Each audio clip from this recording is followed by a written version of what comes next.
વાલો રંગાવી દઉં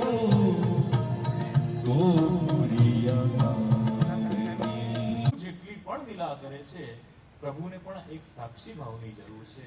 ગોલોક ધામની અંદર પ્રભુ જેટલી પણ લીલાઓ કરતા હતા એના સાક્ષી ભાવ સ્વરૂપે શ્રી વલ્લભનું પ્રાગટ્ય ગોલોક ધામમાં થયું અને એ જ વલ્લભને પ્રભુએ ચૈત્રવદ એકાદશીના દિવસે અગ્નિકુંડની અંદર 100 સોમ યજ્ઞ પૂર્ણ થતા આચાર્ય ચરણનું પ્રાગટ્ય થયું છે. શ્રી વલ્લભાધીશ કી જય. પુષ્ટિ માર્ગ અને મર્યાદા માર્ગ આ બંને માર્ગમાં મુખ્ય ફરક વ્યાસપીઠ એવું સમજે છે કે મર્યાદા માર્ગમાં તમે જેટલું તપ દાન બધું કરો એટલું તમને પુણ્ય મળે, એટલું તમને સ્વર્ગમાં રહેવાનું મળે, પણ ભગવાન મળે કે ના મળે એની ગેરંટી નહીં. જ્યારે પુષ્ટિ માર્ગની અંદર જે દિવસ તમે બ્રહ્મ બનો છો એ દિવસથી તમારા માથે ઠાકોરજી બિરાજે છે, તમને પ્રભુ મળી જાય છે અને તમારું ઘર ઘર ન રહેતા નંદાલય બની જાય છે. એટલે તમારું ઘર જ નંદાલય બની જાય અને પ્રભુ તમારા માથે બિરાજે એટલે પુષ્ટિ માર્ગમાં પ્રભુ મળે છે અને પ્રભુ મળે એટલે બીજું કંઈ જ તમારે માંગવું પડતું નથી, બધું એની જાતે સહજ રીતે પ્રાપ્ત થઈ જાય છે. તમારા કોઈક સગા સંબંધી બહુ હાઈ પોસ્ટ ઉપર ગવર્મેન્ટમાં હોય તો આપણે એવો એનો રૂઆબ મારીએ. કોઈ કલેક્ટર હોય અને એનો ભત્રીજો સિગ્નલ પર તૂટે અને ઊભો રાખે પોલીસ વાળા તો શું કે મારા કાકા કલેક્ટર છે. હવે જો કલેક્ટર હોય કોઈ પીએસઆઈ હોય અને એમના સગા સંબંધી આટલું બધું રૂઆબ લેતા હોય તો તમારા માટે જ્યારે સ્વયં બ્રહ્મ વિરાજતો હોય ત્યારે એનો વટ અને એનો રૂઆબ કેટલો બધો હોય. પુષ્ટિ માર્ગની અંદર ભગવાન સૌથી પહેલા મળી જાય છે અને ભગવાન મળે એટલે બીજું બધું સુલભ થઈ જાય છે. પુષ્ટિ માર્ગને સમજવા માટે સંક્ષિપ્તની અંદર આપણે પુષ્ટિ માર્ગીય એક એબીસીડીનું પણ વિવરણ કરી લઈએ. એ ફોર અષ્ટાક્ષર મંત્ર. આ એબીસીડી જો જાણી જાઓ તો પુષ્ટિ માર્ગ તમને બેઝિક સમજાઈ જાય. એ ફોર અષ્ટાક્ષર મંત્ર, એ ફોર અધિક માસ, એ ફોર અષ્ટ સખા. પુષ્ટિ માર્ગમાં અષ્ટ સખાનું મહત્વ છે. પુષ્ટિ માર્ગમાં અધિક માસનું મહત્વ છે. આવતા વર્ષે આવે છે 17 મે 2026 થી 16 જૂન 2026 અધિક મહિનો દર 3.5 વર્ષે આવે. પુષ્ટિ માર્ગમાં અધિક માસનો મહિમા, પુષ્ટિ માર્ગમાં અષ્ટ સખાઓનો મહિમા, પુષ્ટિ માર્ગમાં અષ્ટ સખાની સાથે અષ્ટાક્ષર મંત્રનો પણ મહિમા, બી ફોર બેઠકજીનો મહિમા, બી ફોર બ્રહ્મ સંબંધનો મહિમા. આનું બહુ વિવરણ નથી કરતો, ટૂંકમાં સમજાવું છું, નહીં તો આખું આ એબીસીડી ઉપર આપણે 3 દિવસનું એક પ્રવચન થઈ શકે દરેક વસ્તુને એક એક કરીને સમજવા માટે. સી ફોર अपनी सजा दो घर को सहसा मेरे काना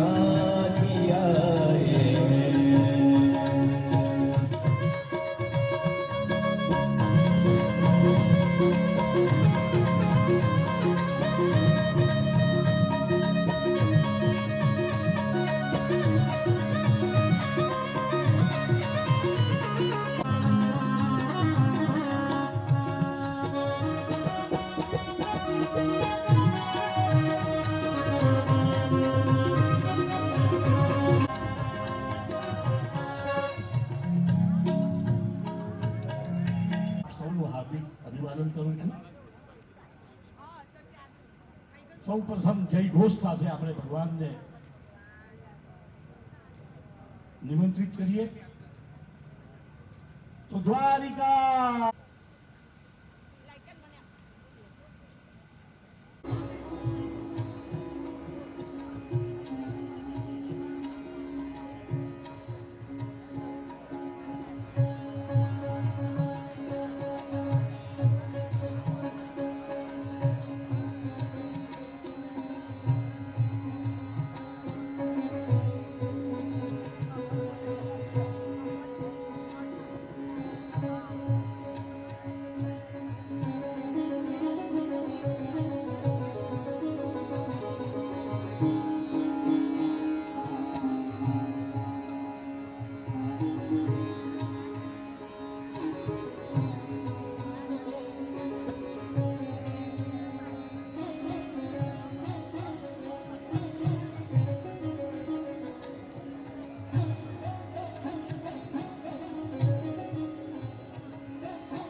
ઝડપથી આપણે આપણું આસન ગ્રહણ કરીએ.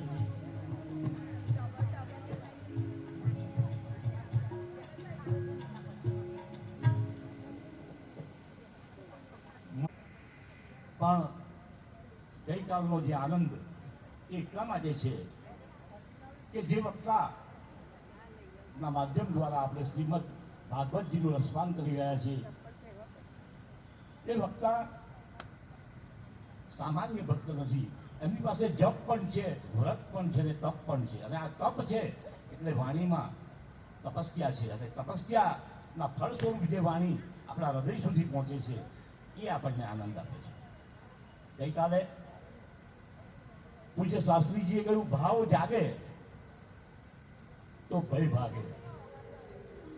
એમના પ્રત્યેક દિનના સૂત્રને આપણે પ્રારંભમાં એક વાર તો વાગોળી લઈએ કે ભાવ જાગે તો ભય ભાગે. પણ ભાવ ક્યારે જાગે?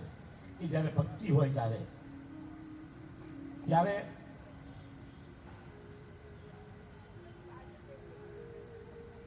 અખંડ ભક્તિ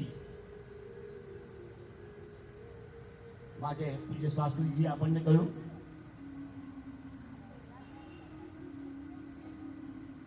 ભલે રહે સંસારમાં ચૂકે ભજન ના જે ના પસ્તાય એક દી એમાં ના સંદેહ. ભલે આપણે સંસારમાં હોઈએ પણ પૂજ્ય શાસ્ત્રીજીએ કહ્યું એ પ્રમાણે હરતા ફરતા પણ પ્રભુના નામનું સ્મરણ એ જ જો આપણો જીવન ક્રમ હોય તો સાર્વત્રિક રીતે આપણે સફળતાને વળીએ એમાં દેશ માત્ર શંકા નથી. ગઈકાલે પૂજ્ય શાસ્ત્રીજીએ સદગુરુનો મહિમા પણ ગાયો. જન્મ જન્માંતરનો મેળ આપણો ધુએ, જેમ માં બળોત્યું જુએ એમ એ આપણો સદગુરુ છે. આપણો સદગુરુ અંધકારમાંથી અજવાસ તરફ લઈ જાય છે, અને જેના સાનિધ્યની અંદર માત્ર મસ્તક નમાવીએ અને આનંદની અનુભૂતિ વર્તાય તો સમજવું કે આ સાચો સદગુરુ છે. તો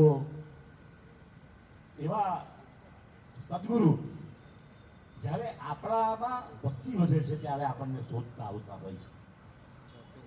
કબીરજીની સરસ બે પંક્તિઓ વ્યાસપીઠને અર્પણ કરું છું કે યહતન વિષકી વિરડી યહતન ગુરુ અમૃત की खान शीश दिए जो गुरु मिले तो भी सस्ता जान. તો ગુરુનો આ મહિમા છે. ગોવિંદ સુધી પહોંચાડવાનું જો કોઈ માધ્યમ હોય તો એ સદગુરુ છે. તો ગુરુની વંદના કરી અને હવે હું વિનંતી કરું છું શ્રી રાજેન્દ્રભાઈ શાહ,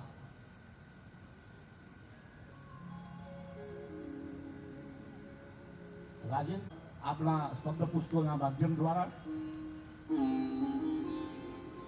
આપના પણ સૌથી ભક્તિનું રસપાન કરી રહ્યા છે. ભગવાન કૃષ્ણની કૃપા એમની પર વરસી રહી છે. પણ આજે જે દિવસ છે એ એમના લગ્નનો દિવસ છે, એનિવર્સરીનો દિવસ છે, એટલે આપણે એમને તાળીઓથી વધાવી દઈએ.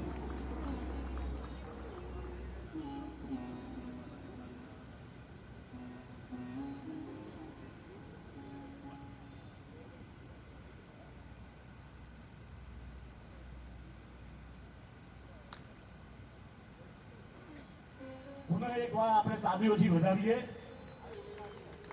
આજે એમની એનિવર્સરી છે. ભગવાન કૃષ્ણના ચરણોમાં આયુષ ભોગવે અને દાંપત્યની મધુરતા એમને પ્રાસાદિક ભગવાન કૃષ્ણના વરદ હસ્તે પ્રાપ્ત થાય એવી ભગવાનના ચરણોમાં પ્રાર્થના કરી રાજેન્દ્રભાઈને હું ચંદ શબ્દ પુષ્પો સમર્પિત કરવા વિનંતી કરું છું. તો શાસ્ત્રીજીને પ્રણિપાત વંદન. અને મુખ્ય મનોરથી અમારા ભગવતીબેન એ પુરોહિતના સાથે કિશોરભાઈ જે સદૈવ સંવિધાનમાં નથી પણ સ્મૃતિમાં છે, એમને પણ ભગવત સ્મરણ. ઉપાધ્યાય શ્રી જે કથાના સારને બ્રીફિંગ કરે છે એમને પણ બહુ ધન્યવાદ. સાથે રોહિતભાઈ, માલિનીબેન, રાજુભાઈ, ન્યૂઝ રિપોર્ટર, ભોગીભાઈ, બીજા ઘણા બધા એ કાર્યકર્તાઓને સર્વ વૈષ્ણવો ધન્યવાદ, અભિનંદન. આજે મને શુભેચ્છા પાઠવી. 51 વર્ષ અમે જિંદગીમાં પૂરા કર્યા દાંપત્ય જીવનના. 50 વર્ષના બી એ પૂર્ણતામાં શાસ્ત્રીજીના આશીર્વાદ છે, 51માં પણ છે અને સતત એમના આશીર્વાદ રહેશે. સાથે આપ સૌની શુભેચ્છા છે. હવે આપણે શાસ્ત્રીજીની વાણી માટે તો કંઈ કહેવાનું નથી. નિર્મલ, મંજૂર, મધુર. ભાગવતજીમાં એક શબ્દ પણ આવે છે, મનોનયન. આપ નયનભાઈ છે, મનને ઉર્ધ્વગતિએ લઈ જાય. આપ વારંવાર કહી રહ્યા છે કે રામાયણ જીવન, ભાગવત જીવેલું જીવન સુધારીને મરણ સુધારે છે. આ ભાગવતજી જ છે. કારણ કે ગૌરવનો વૈભવ નહીં રહે, પણ મનનો મહોત્સવ રહેશે. ના ગૌરવ રહેશે, ના વૈભવ રહેશે, મનનો મહોત્સવ રહેશે. તો નયનભાઈની વાણી આપણાને એવું જ કે છે, જરા મનને તું ઉર્ધ્વ ગતિએ લઈ જા, જોજો સંસારમાં એ ના લઈ જા. બહુના વિચારો આ જીવન સફરનું, જરા બાંધી લો ભાથું આત્મ તરફનું. જરા બાંધી લો ભાથું આત્મ તરફનું. ને એટલા માટે દયારામભાઈ પણ આપણે સુંદર વાત કીધી. આસક્તિ કહું ના રાખે, માયા મનથી છોડ, નિશ્ચિંત થઈ સહુ શોક ત્યજીને, પ્રીત પ્રભુ સુજોડ. દયા દીન રજની રે, દયા દીન રજની રે, રટન કર રમતનું, સાચું તે સગપા. તો આ સગપને નિભાવવા માટે આપણે અહીંયા ભેળા થયા છે. તો એ લાહવો આપણે કેમ જતા કરીએ? તે લાવવા માટે એક મૌલિક, એ ભગવત કૃપાએ એટલે ભગવતીની કૃપાએ અને શાસ્ત્રીજીના એ સન્નિધાનમાં, ઉપાધ્યાયશ્રીની બ્રીફિંગના અનુસંધાનમાં સર્વ કઈ રીતે જો કહીએ તો સંગીતમાં થોડો સાથ પડે તો આપજો. આજે લાઓ લઈ લે, હરી ભજી લે, આજે લાઓ લઈ લે, હરી ભજી લે. કોણ જાને કાલે સુન સુન થશે તારા, આખાની દોર બહુ લે, હરી ભજી લે. દેહ મળ્યો છે સત્કર્મ માટે, દેહ મળ્યો છે સત્કર્મ માટે, હૃદયને તું તારા નિર્મલ કરી દે. નિર્મલ હૃદયમાં પ્રભુ બિરાજે છે. લાવો લઈ લે, આજે લાવો લઈ લે, હરી ભજ લે. કોણ જાને કાલે સુન સુન થશે તારા, આખાની દોર બહુ કમજોર, તારા આખાની દોર લઈ લે, હરી ભજ લે. ચિત્ત ઉદ્વેગ જો સિદ્ધ કર્મ તારે, ચિત્ત ઉદ્વેગ જો સિદ્ધ કર્મ તારે, આવી જા જરા તું સત્સંગ કિનારે. એ જ કિનારા પર હરી જ વસે છે, એ જ કિનારા પર હરી જ વસે છે. કિનારે જવાનો તો લાવો લઈ લે, આજે લાવ ભજ લે, આજે લાવો લઈ લે. સુખદેવજીએ કથા જો વાંચી, સુખદેવજીએ કથા જો વાંચી, રાજુરુડ વૈકુંઠ ધામ જો ને, આજે લાવો લઈ લે, હરી ભજ લે. કોણ જાને કાલે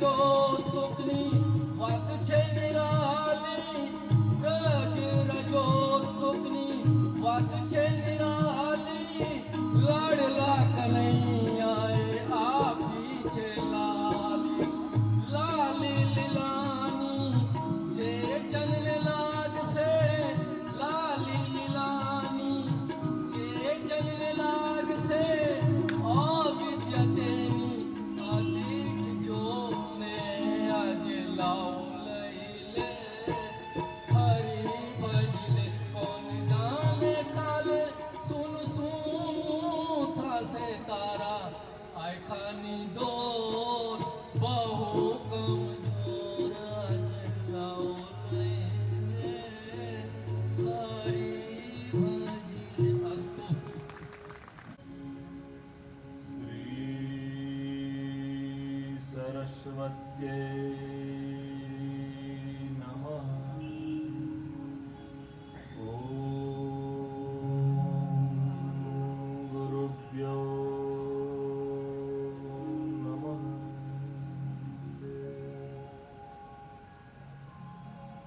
શ્રી ગોવર્ધનનાથ પાદયુગલમ હૈયંગવીન પ્રિયમ નિત્યમ શ્રીમથુરાધિપમ સુખકરમ શ્રીવિઠ્ઠલેશમ મુદા શ્રીમદ્વારવતીશ ગોકુલપતિ શ્રી ગોકુલેન્દુમ વિભુમ શ્રીમન્મન્મથમોહનમ નટવરમ શ્રીબાલકૃષ્ણમ ભજે શ્રીમદ્વલ્લભવિઠ્ઠલો ગિરિધરમ ગોવિંદરાયાવિધમ શ્રીમદ્બાલકૃષ્ણ ગોકુલપતિ નાથમ રઘુણાસ્તથા એવં શ્રીયદુનાયકં કિલ ઘન શ્યામં ચ તદવંસજાન કાલિંદિં સ્વગુરું ગિરિં ગુરુવિભું સ્વીયપ્રભુ સસ્મરે ચિંતા સંતાનહંતારો યત્પાદાંબુજરેણવ શ્રિયાનાં તાન નિજાચાર્યાન પ્રણમામિ મુહુર્મુહુર્તો જંતો સર્વદુઃખાત્મો ભવેत् તમઃ સર્વદા વંદે શ્રીમદ્વલ્લભનંદનમ અજ્ઞાનતિમિરાન્ધસ્ય જ્ઞાનાഞ്જનશલાકયા ચક્ષુરુન્મીલિतं येन તસ્मै શ્રીગુરુવે નમઃ નમામિ હૃદયે શેષે લીલાક્ષીરાક્ષીસાયિનમ લક્ષ્મી સહસ્રલીલાભી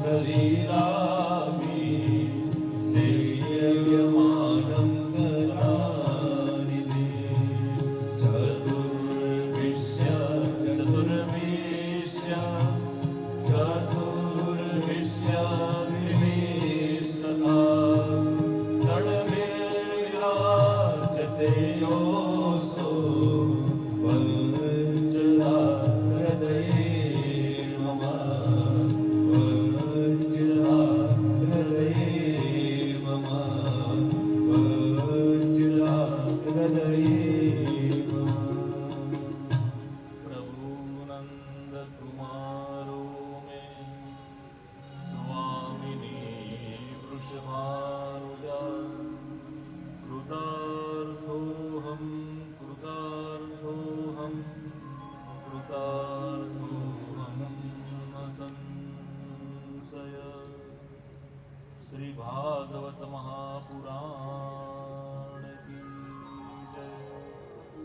બાલકૃષ્ણલાલ કી જય, શ્રી દ્વારિકાધીશ કી જય, શ્રી ગોવર્ધનનાથ કી જય, શ્રી ગિરિરાજધરણ કી જય, શ્યામ સુંદર શ્રી યમને મહારાણી કી જય, શ્રી વલ્લભાધીશ કી જય, श्री गुसाई जी परम दयाल की जय।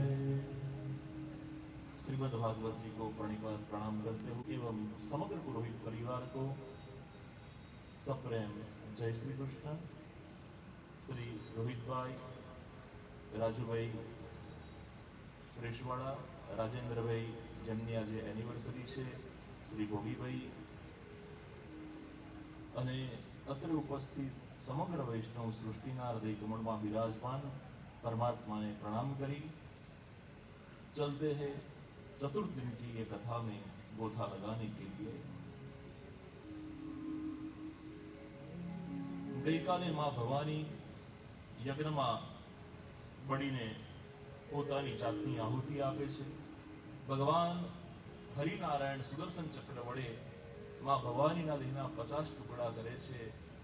50 શક્તિપીઠ થઈ ભગવાન શિવ શાંત થયા, એ કથાનું આપણે શ્રવણ કર્યું। એટલું જ નહીં, મનુ મહારાજ અને શત્રુપાના પ્રિયવ્રત અને ઉત્તાનપાદ થયા। ઉત્તાનપાદને સુમતિ અને સુરુચિ, એમાં ધ્રુવજીનું ચરિત્ર પણ આપણે ગઈકાલે સાંભળ્યું। ધ્રુવ નારાયણ કહેવાય છે। નાથ દ્વારામાં ઉત્તર દિશામાં એક નાની બારી છે, એને ધ્રુવની બારી કહેવાય। અને નાથ દ્વારા દર્શન કરવા જાવ તો એ ધ્રુવની બારીના દર્શનનો પણ મહિમા છે। ધ્રુવ નારાયણ શ્રીનાથજી બાબાના દર્શન કરે એવી વ્યવસ્થા છે। આ ધ્રુવ એ પણ નારાયણ છે। ભગવાનનો જય જયકાર બહુ મહત્વ ધરાવે છે। શા માટે આપણે થોડી થોડી વાર થાય અને જય જયકાર કરાવીએ છીએ? જય એટલે વિન, કોઈ જીતે તો કોઈ હારે, આપણી આપત્તિ આપણી વિપત્તિઓનો પરાજય, અને એટલા જ માટે ભગવાનનો જય જયકાર। ગઈકાલે આપણે ત્રીજો અને ચોથો સ્કંદ સર્ગ લીલા અને વિસર્ગ લીલા આ બે શ્રવણ કરી। પ્રથમ સ્કંદનું નામ અધિકાર લીલા, બીજા સ્કંદનું નામ સાધન લીલા, ત્રીજા સ્કંદનું નામ સર્ગ લીલા, ચોથા સ્કંદનું નામ વિસર્ગ લીલા। પ્રથમ સ્કંદ શ્રીનાથજી બાવાનો દક્ષિણ ચરણ, બીજો સ્કંદ એ ભગવાનનો વામ ચરણ, ત્રીજો સ્કંદ એ દક્ષિણ હસ્ત અને ચોથો સ્કંદ એ વામ હસ્ત। આમ શ્રીનાથજી બાવાના આ ચાર શ્રી અંગમાં આપણે હવે પંચમ સ્કંદમાં પ્રવેશ કરીએ છીએ। પંચમ સ્કંદ શ્રીનાથજી બાવાનો દક્ષિણ પૂર્વ સાથળનો ભાગ છે। આ સ્કંદને શ્રીનાથજી બાવાના અંગો સાથે યાદ રાખવા માટેની બહુ સરળ પદ્ધતિ છે। માની લો કે કોઈ નાનું બાળક હોય અને નાનું બાળક ઘૂંટણિયા કાઢતું કાઢતું મા પાસે જાય અને માના બે પગ પહેલા પકડે, માની સાડી પકડે, જમણી ને ડાબી। પહેલો સ્કંદ દક્ષિણ ચરણ, બીજો સ્કંદ વામ ચરણ। નાનું બાળક ઘૂંટણિયા કાઢીને આવે એટલે માં શું કરે? ઉચકી લે બે હાથેથી। ત્રીજો સ્કંદ શ્રીનાથજી બાવાનો દક્ષિણ હસ્ત અને ચોથો સ્કંદ વામ હસ્ત। માં પલાઠી વાળે અને બાળકને ખોળામાં સુવડાવે। પાંચમો સ્કંદ દક્ષિણ સાથળ, જમણું સાથળ, અને છઠ્ઠો સ્કંદ એ વામ સાથળ। સાતમો સ્કંદ જે છે, માં શું કરે? બાળકને ખોળામાં લઈ લે એટલે જે જમણો હાથ હોય ને એનું ઉસીકું બનાવે માથાની નીચે, એટલે નીચે રાખેલો હસ્ત। આઠમો અને નવમો સ્કંદ એ માના સ્તન છે, જેનાથી બાળકને દુગ્ધપાન કરાવે। શ્રીનાથજી બાવાના દક્ષિણ અને વામ સ્તન એ આઠમો અને નવમો સ્કંદ છે। બાળક દુગ્ધપાન કરે પરંતુ એનો આનંદ માના હૃદયમાં થાય, માટે દસમ સ્કંદ દુગ્ધપાન કરે, માના હૃદયમાં શાંતિ થાય, આનંદ થાય। દસમ સ્કંદ આનંદનો છે। અને બાળક જ્યારે દુગ્ધપાન કરી અને સ્તનથી અડગો થાય એટલે માં એના કપાળ ઉપર ચુંબન કરે, એટલે 11મો સ્કંદ એ પ્રભાવનું કપાળ છે। અને 12મો સ્કંદ બાળક દુગ્ધપાન કરી દે, પછી આમ એક હાથ ઊંચો ને એક હાથ નીચો કરીને સૂઈ જાય, એટલે પ્રભુએ ઊંચો કરેલો જે વામ હસ્ત છે એ 12મો સ્કંદ છે. આમ 12 સ્કંદ એ શ્રીનાથજી બાવાનું આ વાંગમય સ્વરૂપ છે. એ વાંગમય સ્વરૂપના દર્શન આપણે કરવાના છે.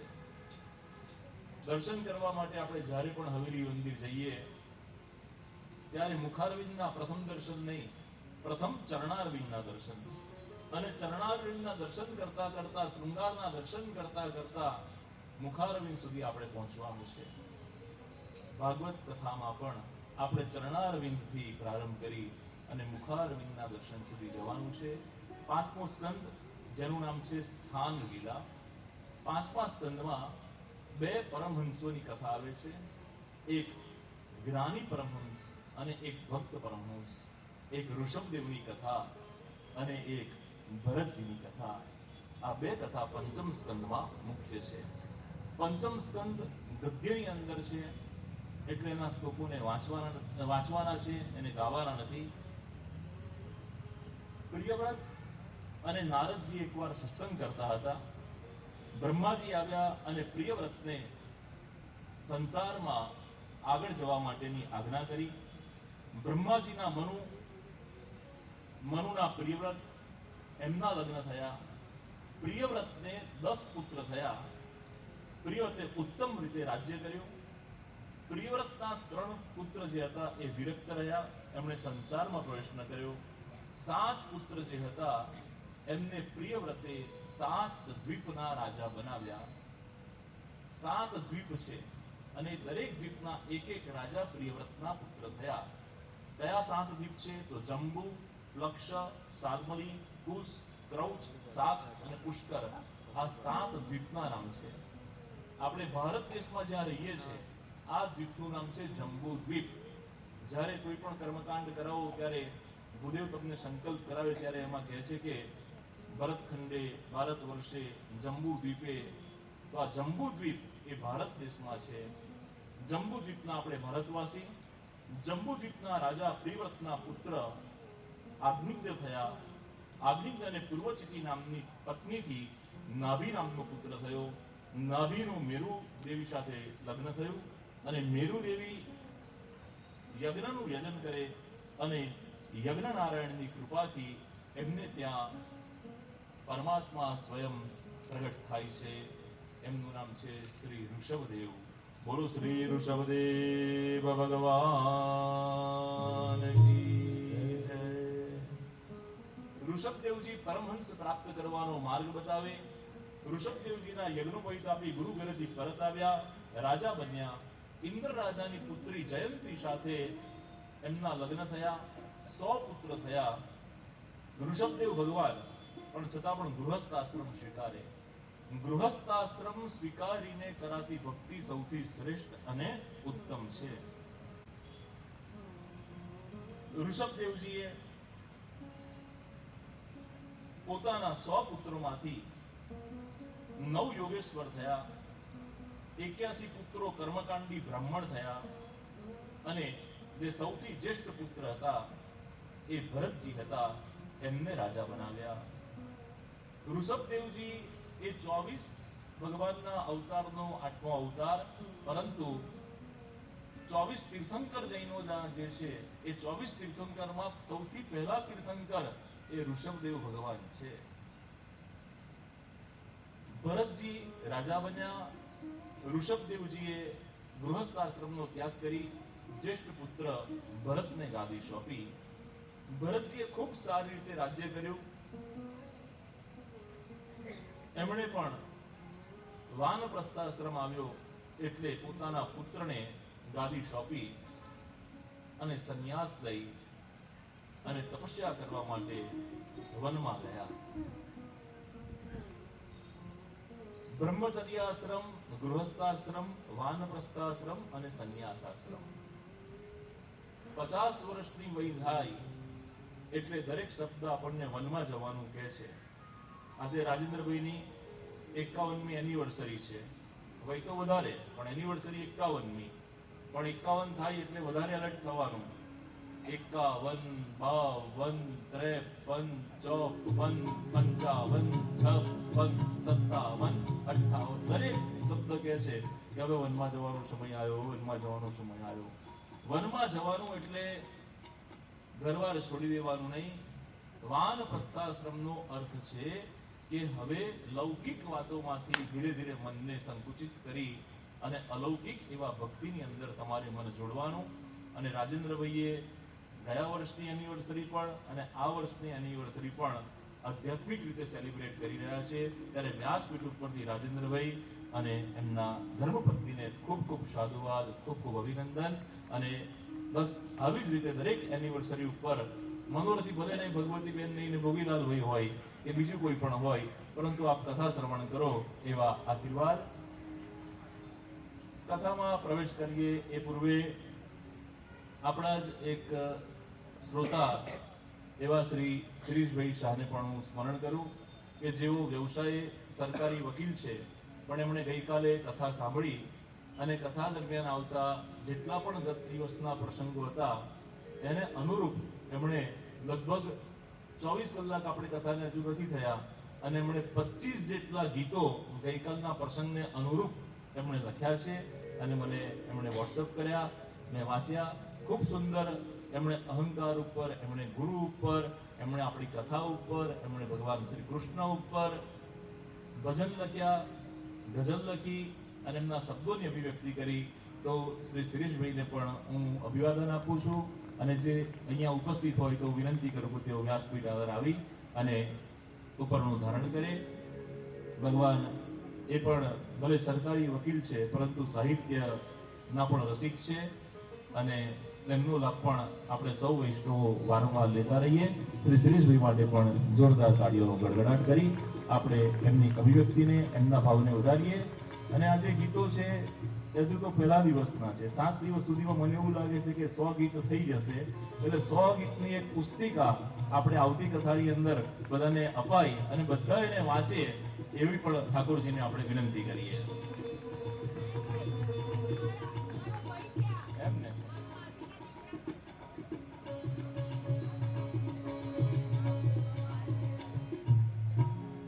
શ્રી દ્વારિકા જય.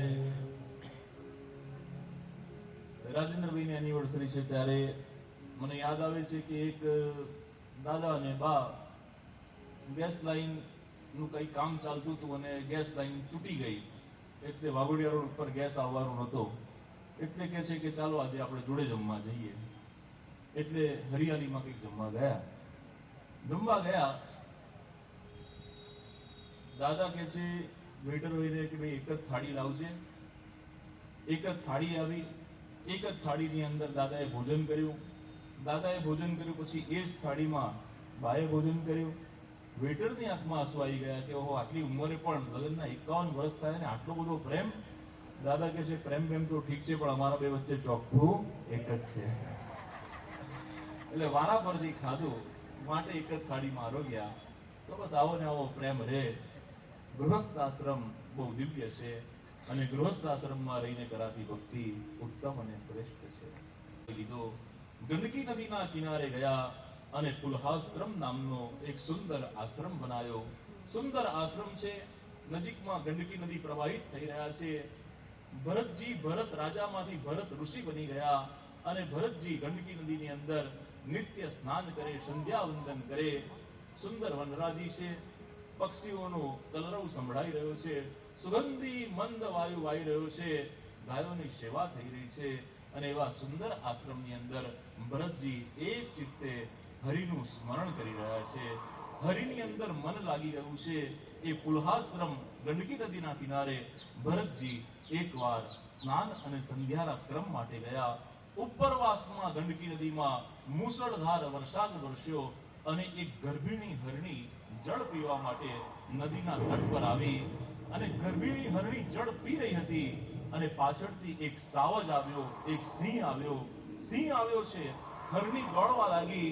હરણી ગંડકી નદીના છીછરા પાણીને ઓળંગીને એક છલાંગ લગાવી એક મોટી શિલા સાથે એનું મસ્તક પર ચડાયું. ગર્ભિણી હરણી મૃત્યુ પામી. પણ એને પ્રસવ કરી રહ્યો, એને નાનું એક મૃગ શ્રાવકને જન્મ આપ્યો અને એ હરણનું બચ્ચું પાણીમાં તણાતું તણાતું જ્યાં ભરતજી સમાધિમાં બેઠા હતા ત્યાં આવી ગયું. ભરતજીએ બે હાથે હરણના બચ્ચાને ઉઠાવ્યું. અરે આ તો હમણાં જ જન્મેલું લાગે છે. ભરતજીએ નદીમાંથી બહાર નીકળી એમના ઉત્તરીય વસ્ત્રથી એને હૂંફ આપી. નાના હરણના બચ્ચાએ જન્મ પછી પહેલીવાર જો કોઈનું મોઢું જોયું હોય તો એ ભરતજી છે. અને ભરતજીએ સંન્યાસ લીધા પછી જો કોઈનું પહેલીવાર મોઢું જોયું હોય તો આ હરણનું બચ્ચું છે. હરણના બચ્ચાને હૂંફ મળી.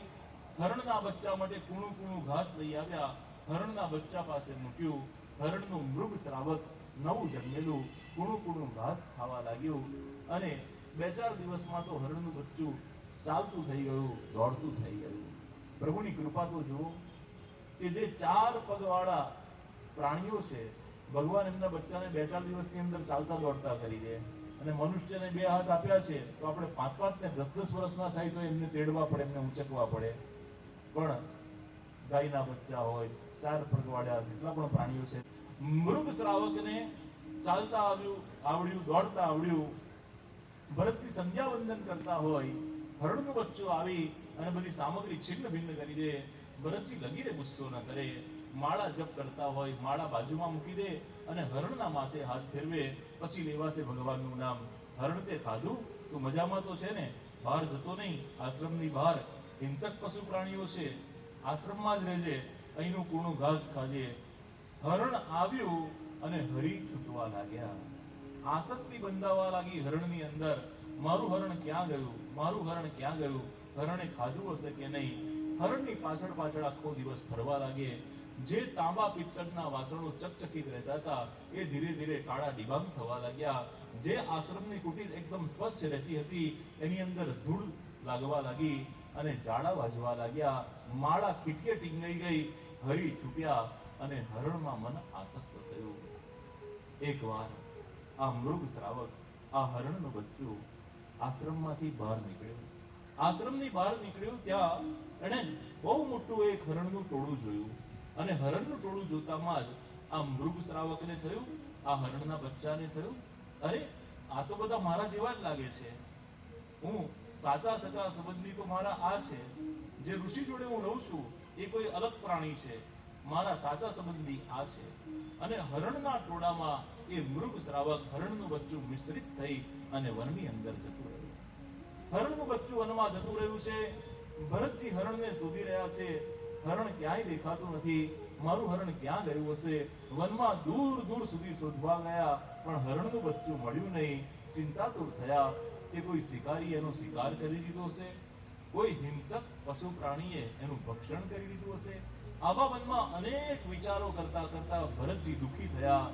આશ્રમમાં આવી એક વૃક્ષ નીચે બેઠા અને મારું હરણ ક્યાં ગયું હશે, ક્યાં ગયું હશે એવો વિચાર કરતા કરતા શરીરમાંથી પ્રાણ નીકળી ગયા. અને પ્રાણ નીકળ્યા. અંતે યામતી સા ગતિ. અંત સમયે જેવી મતિ હોય એવી ગતિ થાય છે. હરિની જગ્યાએ હરણમાં મતી ગઈ. અંત સમયે બીજો જન્મ ભરતજીને હરણ તરીકે પ્રાપ્ત થયો. આપણે કહીએ છે ને, ઇતના તો કરના સ્વામી જબ પ્રાણ તન સે નીકળે. શરીરમાંથી પ્રાણ નીકળે ત્યારે ભગવાનનું નામ હોવું જોઈએ. અંતે યામતી સા ગતિ. અંત સમયે જેવી મતિ હોય એવી ગતિ થાય છે. હરી છૂટ્યા, હરણમાં મન લાગ્યું. બીજો જન્મ એમને હરણનો પ્રાપ્ત થયો. પણ પૂર્વ જન્મનું કરેલું કંઈ વ્યર્થ જતું નથી. પૂર્વ જન્મનું સ્મૃતિમાં છે. એ જ પુલહાશ્રમમાં આવ્યા, એ જ વૃક્ષ નીચે બેઠા અને હરણનું આયકું આંખમાં અશ્રુધારા સાથે, હરિસ્મરણ સાથે એમણે પૂર્ણ કર્યું. ત્રીજો જન્મ અંગીરા ગોત્રના એક બ્રાહ્મણને ત્યાં જન્મ થયો. બ્રાહ્મણને 2 પત્ની હતી. બીજી પત્નીથી એક જોડકું જન્મ્યું, એક દીકરો અને એક દીકરી. અને એ દીકરાનું નામ પણ ભરત પાડવામાં આવ્યું. આપણું હિન્દુઇઝમ રીબર્થમાં બિલીવ કરે છે, પૂર્વ જન્મમાં બિલીવ કરે છે. અને ગત જન્મનું કેરી ફોરવર્ડ આપણે બીજા જન્મની અંદર લઈને આવીએ છીએ. જે ભરત રાજા ચક્રવર્તી, જેના નામ પર આપણા દેશનું નામ ભારત પડ્યું, એ ભરત રાજાની વાત. ભરત રાજા, રાજામાંથી ભરત ઋષિ, ભરત ઋષિમાંથી હરણમાં મન લાગ્યું, બીજો જન્મ હરણનો. હરણમાંથી ફરી પાછા એક બ્રાહ્મણને ત્યાં જન્મ્યા અને ત્યાં પણ એમનું નામ ભરત પાડવામાં આવ્યું. પણ ભરતજી 1, 2, 3 વર્ષના થયા પણ બોલતા નથી. માતા પિતાને બહુ ચિંતા થઈ કે ભરતજી કેમ બોલતા નથી. અનેક વૈદ્યોને બોલાવ્યા, અનેક ઉપચાર કરાવ્યા, બધું જ બરાબર છે, પણ ભરતજી બોલતા નથી, ભરતજી મૌન રહ્યા છે. ભરતજીને 2 જન્મમાં ખબર પડી ગઈ છે કે હવે માયા કોઈની સાથે રાખવી નથી, એટલે આ જન્મમાં એ મૌન રહ્યા છે, કોઈની પણ સાથે માયામાં બંધાવું નથી. બેન કહે છે કે ભાઈ, બધા તને પાગલ કહી રહ્યા છે, તને માનસિક રોગી કહી રહ્યા છે. ભાઈ, તું સ્વસ્થ છે, મારી સાથે તો બોલ. આપણે જોડિયા ગર્ભની અંદર હતા, આપણે જોડે જન્મ્યા છે, મારી સાથે તો વાત કર. ભરતજી બહેનની સામે જુએ અને સ્મિત કરે, બહેનની સાથે પણ બોલ્યા નથી. ભરતજી ધીરે ધીરે મોટા થવા લાગ્યા, ભરતજી હજુ કઈ બોલતા નથી. આ મૌન મુખ વધીર એવા પુત્રની ચિંતામાં અને ચિંતામાં મૃત્યુ પામ્યા. એમના બીજા ભાઈઓ હતા, એમના લગ્ન થયા, ઘરમાં ભાભી આવી ગઈ, બેન પરણીને સાસરે ગઈ હતી. ભરતજી ભાઈ અને ભાભીની સાથે રહેવા લાગ્યા. ભરતજી અટ્ટા કટ્ટા છે અને કોઈ કામ ધંધો કરતા નથી અને મફતના રોટલા ખાય છે. આ વાત ભાભીઓને ગમી નહીં, એટલે ભાભી કહે છે કે અમારા પતિદેવ આટલી મહેનત કરે ખેતરમાં જઈને અને તમે બેઠા બેઠા આરોગો છો, આવતીકાલથી ખેતરની રખેવાળી કરવા જાઓ. એટલે ભરતજી ખેતરની રખેવાળી કરવા જાય. ખેતરમાં બેઠો પાક ખાવા માટે પશુ પક્ષીઓ આવે, ભરતજી એકલા હોય ત્યારે ભરતજી એકાંતની અંદર કહે છે, રામ કી ચિડિયા રામ કા ખેત, ખાઓ ચિડિયા ભર ભર પેટ, ખાઓ ચિડિયા ભર ભર પેટ. આ રામની જમીન, આ પાક પણ ભગવાને ઉગાડ્યો, આ પક્ષીઓ પણ ભગવાને બનાવ્યા, જેને જેટલું ખાવું એટલું ખાવ. રામ કી ચિડિયા રામ કા ખેત, ખાઓ ચિડિયા ભર ભર પેટ. ભાઈ ભાભીને ખબર પડી, ક્રોધિત થયા. ભરતજીને કહે છે કે તમે રખેવાળી કરવાની જગ્યાએ આખો બેઠો પાક પક્ષીઓને ખવડાવી દો છો, ઘરેથી ચાલવા માંડો. ભરતજીને કોઈ વિરોધ નથી, ભરતજીને કોઈની માયા નથી. વિરોધ હંમેશા અવરોધ ઉભા કરે છે. ભરતજીએ ઘરનો ત્યાગ કર્યો. ચાલતા ચાલતા ભરતજી ઘરેથી નીકળી ગયા. ભરતજી એક નગરમાંથી બીજા નગરમાં પહોંચી રહ્યા છે ત્યારે એક રાજા રહુગણ પાલખીમાં બેસી અને ત્યાંથી પસાર થઈ રહ્યો હતો. રાજા રહુગણની પાલખી સુખપાલેની 4 જણે ઉંચકી હતી. એ પાલખી ઉંચકવા વાળા એક જણનો પગ તૂટી ગયો. પાલખી નીચે ઊભી રહી ગઈ. રાજાએ આજ્ઞા કરી કે નજીકમાં કોઈ અટ્ટો વ્યક્તિ દેખાય તો એને પાલખી પકડવા માટે જોડો. રાજા રહુગણના સૈનિકોએ આજુબાજુ નજર કરી, ભરતજી દેખાયા. ભરતજીને કહ્યું કે ચાલો, અમારા રાજા રહુગણની પાલખી ઉંચકવાની છે. ભરતજી મૌન રહ્યા. આવી અને પાલખી ઉંચકી અને ભરતજી ચાલવા લાગ્યા. ભરતજી પરમ ભગવદીય છે. ચાલતી વખતે પણ દ્રષ્ટિ એમની નીચી છે. નીચે કંઈક જીવજંતુ જોયા એટલે ભરતજીએ ઠેકડો માર્યો. રાજા રહુગણની પાલખી અનબેલેન્સ થઈ. લાકડાનો જે ભાગ હતો એ રાજા રહુગણને વાગ્યો. પાલખી ઊભી રહી. બાકીના 3 કહે છે અમે નહીં, આ જે નવો આવ્યો છે ને એ બરાબર ઉંચકતો નથી. એને ચેતવણી આપી. ફરીવાર પાલખી ઉંચકાઈ. રાજા રહુગણની પાલખી ભરતજી અને બીજા સૈનિકોએ ઉંચકી છે. 4 કદમ ચાલ્યા. નીચે કીડીઓનું દર દેખાયું. જોરથી ઠેકડો માર્યો. રાજા રહુગણને વાગ્યો.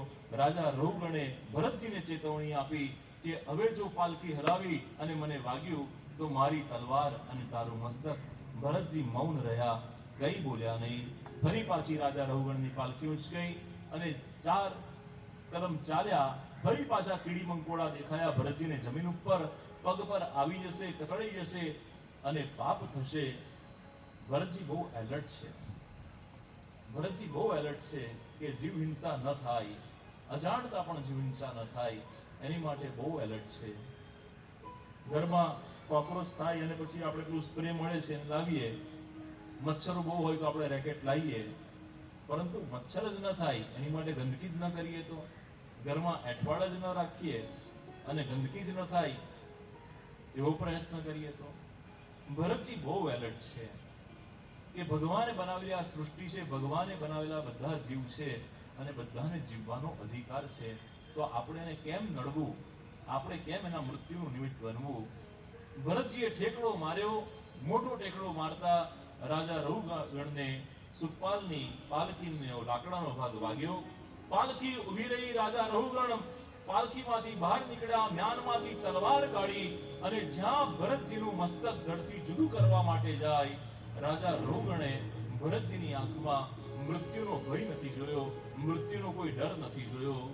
રાજા રઘુગણ હાથમાં તલવાર પકડી અને ભરતજીને કહી રહ્યા છે કે તમે કોણ છો, તમે ક્યાંથી આવ્યા છો અને તમે ક્યાં જઈ રહ્યા છો.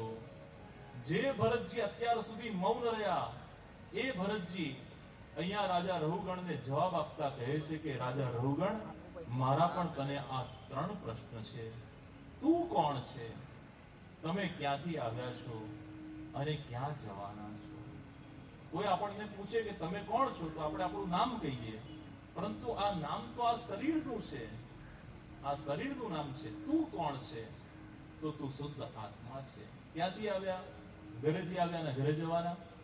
તું પરમ કૃપાળુ પરમાત્માના દેહમાંથી જ પ્રગટ થયું છે. તું તે જ તત્વ છે અને એ તે જ તત્વમાં તું ફરી પાછો વિલીન થવાનો છે. સમુદ્ર હોય, સમુદ્રની કોઈ લહેર ઉછળે ત્યારે આપણે એને લહેર કે મોજું કહીએ, પણ એ લહેર કે મોજું જ્યારે શમી જાય ત્યારે ફરી પાછો સમુદ્ર બની જાય. આચાર્ય ચરણ અને વેદ માટીના ઘડાનો દ્રષ્ટાંત આપે. માટીનો ઘડો હોય, કુંભારના ચાકડીથી આપણે લઈએ, એનો ઉપયોગ કરીએ, કાળક્રમ થાય અને એ ઘડો તૂટે ફૂટે, એના ઠીકરા થાય, એની માટી થાય, ફરી પાછી એ માટી ચાકડે જાય અને કંઈક બીજું સાધન માટીનું બીજું રમકડું બની અને બહાર વેચાય. એમ તમે અને હું એ પરમ તત્વમાંથી પ્રગટ થયા છે. જ્યારે પરમ તત્વમાંથી પ્રગટ થયા છે ત્યારે તું નથી કહેતા કે રામ સેતુ, રામ સેતુ, આ રામ સેતુ છે કે નહીં. વૈજ્ઞાનિક રીતે પણ પ્રૂવ થયું દરિયાની અંદર કે રામ સેતુનું નિર્માણ કાર્ય થયું હતું. પણ ચિંતન કરીએ રામ સેતુનું તો જુઓ, રામ સે તુ, રામ સે તુ, રામ સે તુ. રામ સેતુ પણ છે અને રામ સે તુ પણ છે. આપણે બધા રામના બનાવેલા રમકડા છે અને રામ સેતુ છે. રામથી જ આપણે છે, પરમાત્માથી જ આપણે છે. અગ્નિનો એક નાનો તણખલો હોય એ પણ બહુ મોટી આગ લગાવવા માટે ઇનફ છે. એવી રીતે પરમાત્માએ દરેકની અંદર તેજ તત્વ મૂકેલું છે અને તેજ તત્વ બહુ જ અદ્ભુત છે. એ પરમાત્મા સાથે યુક્ત થવા માટે સમર્થ છે. ભરતજીએ રાજા રઘુગણને ભવાટવી, ભાગવતજીમાં શબ્દ આવ્યો ભવાટવી. ભવ એટલે જન્મ અને મરણ, અટવી એટલે જંગલ. આ જન્મ મરણનું જંગલ એ ભવાટવી છે. કેટલા પ્રકારના નરક છે, કયા નરકમાં કઈ ગતિ થાય એનો વિસ્તાર પંચમ સ્કંદના અંતિમ અધ્યાયોમાં કરી ભરતજીએ અહીંયા ઉપદેશ આપ્યો છે રાજા રઘુગણને. ભરતજી કૃતજ્ઞ થયા છે. પૂર્વજન્મની અંદર જે ઋણાનુબંધ હોય એ જ ઋણાનુબંધ આપણને આ જન્મમાં પણ પ્રાપ્ત થાય છે. જે હરણનું નાનું બચ્ચું ભરત ઋષિને પ્રાપ્ત થયું હતું અને જંગલમાં હરણના ટોળામાં મિશ્રિત થઈ ગયું હતું, એ જ હરણનું બચ્ચું રાજા રઘુગણ બનીને ભરતજીને મળે છે અને એ જ ભરત રાજા, ભરત ઋષિ, હરણનું બચ્ચું અને ફરી પાછા ભરતજી તરીકે એ રાજા રઘુગણને મળે છે.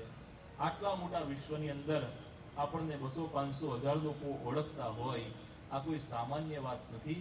આ બધું ઋણાનુબંધ છે અને ઋણાનુબંધથી આપણે સંસારમાં મળતા હોય છે. ભવાટવીની વાત સમજાવી. આહાર ભય નિંદ્રા ખગોળ ભગોળ જ્યોતિષ ગ્રહો ચંદ્ર ની સત્યાવાથી કયા નરકમાં જવું પડે એ પણ 5મા સ્કંદની અંદર ભરતજી રાજા રહુગણને ઉપદેશ આપી પરમ તત્વમાં વિલીન થાય છે. શ્રી કૃષ્ણ કનૈયા લાલ કી જય. પંચમ સ્કંદને વિરામ આપી 6ઠ્ઠા સ્કંદમાં આપણે પ્રવેશ કરીએ છીએ. 6ઠ્ઠો સ્કંદ એ પોષણ લીલા છે. શ્રીનાથજી બાવાનો ડાબો ઉરુ ડાબો સાંકળ છે. પોષણમ તદ અનુગ્રહ. આ પોષણ લીલા નામ પરથી આચાર્ય ચરણ શ્રી વલ્લભે આપણા માર્ગનું નામ પુષ્ટિ માર્ગ એવું પાડ્યું છે. આ પુષ્ટિ માર્ગ નામ શ્રીમદ ભાગવતજીના 6ઠ્ઠા સ્કંદ પોષણ લીલા ઉપરથી આવેલું છે. પોષણમ તદ અનુગ્રહ. 6ઠ્ઠો સ્કંદ આવ્યો. 10મ સ્કંદની અંદર પ્રભુ પ્રગટ થવાના છે. તો આપ બધા તો પુષ્ટિજીવ છો, પરંતુ કેટલા મર્યાદા માર્ગના પણ છે. તો એ મર્યાદા માર્ગને થોડો પુષ્ટિ રંગ રંગાવવો પણ જરૂરી છે.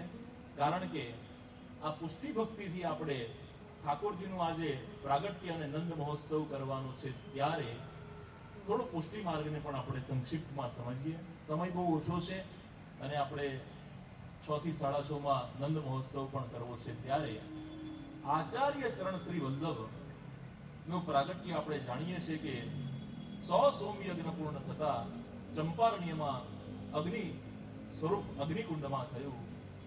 અને આચાર્ય ચરણ શ્રી વલ્લભ, વલ્લભનો અર્થ થાય છે ભાલુ. વલ્લભ એટલે ભાલુ. વલ્લભ એ સાક્ષી ભાવ છે પ્રભુના. બહેનોને ગમે તેટલી મોંઘામાં મોંઘી સાડી આપીએ, મેકઅપનો સારામાં સારો સામાન આપીએ અને એક રૂમની અંદર એમને તૈયાર થવાનું કહીએ, બધી જ વ્યવસ્થા, બધા સાધન આપીએ, પણ જો અંદર મિરર ના આપીએ તો, અરીસો ના આપીએ તો, તૈયાર થયા પછી આપણે મોબાઈલમાં પણ જોઈએ ને, અરીસો ના હોય તો સેલ્ફી આમ સામેનો ફ્રન્ટ કેમેરો કરીને કે કેવા લાગ્યા છે. તૈયાર થયા પછી આપણે કોઈને પૂછીએ ને, સાડી બરાબર તો પહેરાઈ છે ને, જબ્બો બરાબર તો લાગે છે ને, મેકઅપ બરાબર તો થયો છે ને, વધારે મેકઅપ તો નથી થઈ ગયો ને, એવી જ